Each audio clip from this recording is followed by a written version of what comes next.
everybody, Sam here. Thought I'd jump on and do a really quick live video this afternoon to talk about something. I don't know if you've heard of it. It's kind of been in and out of the news for a little while. This thing called Brexit. And I thought I would add my 2p's worth. I don't like to get political because I think everyone's got their own opinion. Everyone's got the right to their own opinion. Usually it just ends up causing arguments, especially on social media and things like that. So I try to stay clear of political topics as often as I can. But Brexit, or the impending split from the EU in Britain, is in my industry causing waves in terms of what the aftermath is going to be and what effect is that going to have potentially on the property market. And the standard viewpoint seems to be that actually it's going to cause a big crash. However, when you sort of scrape beneath the surface, I think there's quite a number of sort of things that actually, when they come together, could mean that there actually isn't a crash at all, and that there could actually be a rise in property prices throughout the UK. And here's sort of my school of thought. I'm not an economist. I've done some economic history when I did my master's degree, but I am by no means an economist. I by no means know every single tiny little thing about the ins and outs of Brexit and the British economy. All I know about is property finance, property in the UK and how it kind of works. And so I'm sort of just trying to come to my own conclusion based on the information that I have in front of me now. One of the things that caused a lot of problems back in the sort of 2008, 2011 sort of time, when we had the credit crunch, was a lack of money. Now, or liquidity as we call it. The banks didn't have money. A lot of them were going bust.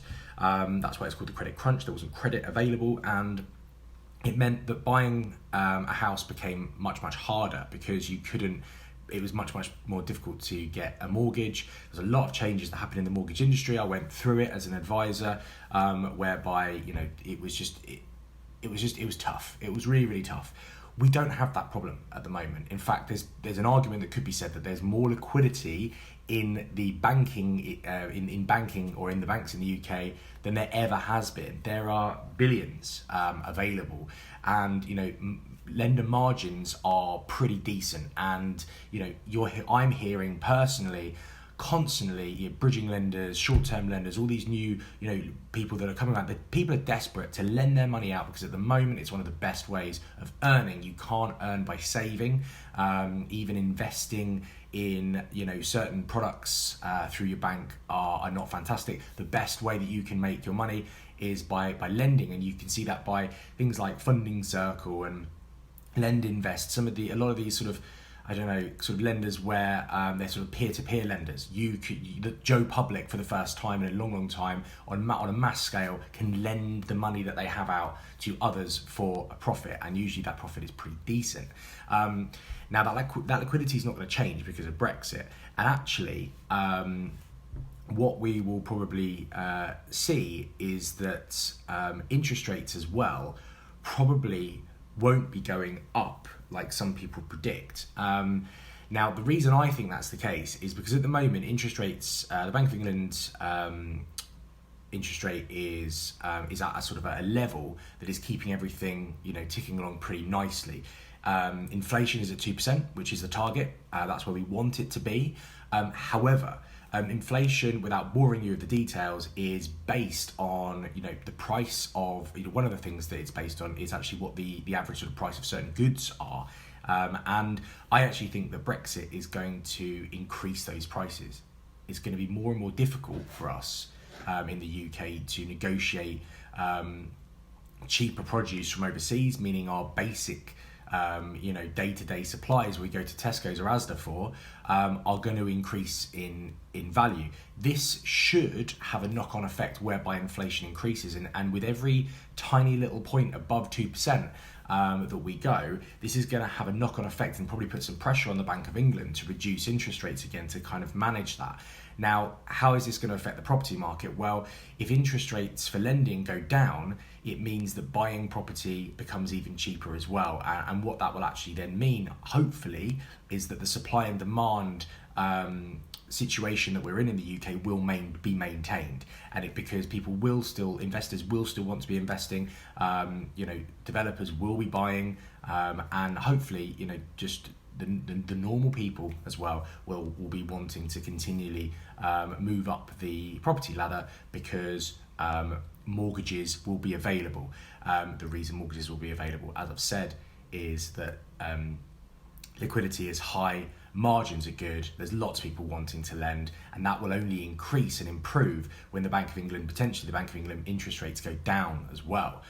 So it will mean that their margins are even greater, because they don't necessarily have to, unless it's a variable rate that is tracked to the Bank of England base rate, they don't necessarily need to reduce their interest rates just because the Bank of England does. And there's usually a bit of a sort of should we say, a time, it sort of takes staggered a little bit, and it takes a little bit of time sometimes for those reductions to be realised through standard bank mortgage interest rates on their fixed term products. So there'll be hopefully this will mean lots of movement. Now, also, as we've seen with Brexit, when there is a little bit of political uncertainty and economic uncertainty, this will have a negative knock-on effect to the Great British pound. And ultimately what this will mean is that the commodity that is UK property, as I've just sort of said, it's still going to be seen to be a really good positive asset. I think internationally it's still seen as a fantastic commodity, a fantastic asset that grows at a very reasonable rate over a reasonable amount of time, and sometimes over a particularly short amount of time. So for the international investor, UK property will still be seen as a really, really sturdy asset, but it will become cheaper because the pound is being devalued. I think the pound will go up again, but it will take a little bit of time. So we're actually going to be, I think, in this period of about 2 or 3 years where inflation potentially is going to be on the rise, interest rates will go down a little bit, liquidity in the market is really high, and there'll be investment from overseas as well. And all of this together, I think, means that actually we could well be entering a period of prosperity in UK property. Look, there are loads of different microclimates around the country. Even in London, as an example, there are so many different microclimates, so it's impossible to say the UK property market is either up or down, because in some areas it is going to go up, in some areas it will go down, and that's because of the little sort of microclimates in those particular areas. It's got nothing to do necessarily, or has a little to do with the outside influences, the larger outside influences of things to do with Brexit and banking. It is more to do with what's going on in those little local towns and villages and cities. So but overall, I can see that there's going to be a lot of opportunity for investors to still make capital gains on their properties that they'll be buying. There's going to be liquidity and opportunities for them to borrow money in order to facilitate their purchases, and it's going to be hopefully a time where us property finance brokers as well can help lots and lots and lots of people, because we, at the end of the day, are in a great position to offer support for our clients who are investing in property. So a little bit of a sort of random video from me there. Like I said, I don't really get political, but I thought it was a good opportunity with the news today that Brexit has actually been pushed back until January. The deadline for Brexit has been put back till January to come on and actually sort of voice my thoughts on this and my opinion. This is just my opinion at the end of the day. Don't base everything that you're about to do or your plans for the next year on this video. But if anyone does want to talk about this in more detail, you're free to contact me in any way you choose. This video is going out live on Facebook, but it will also be going on to my my podcast, and I will be sharing it around in other forms on social media. So in any way in which you're watching this, do drop me a comment, and I'm more than happy to chat through this in more detail. And I hope that you have found some value in this particular video.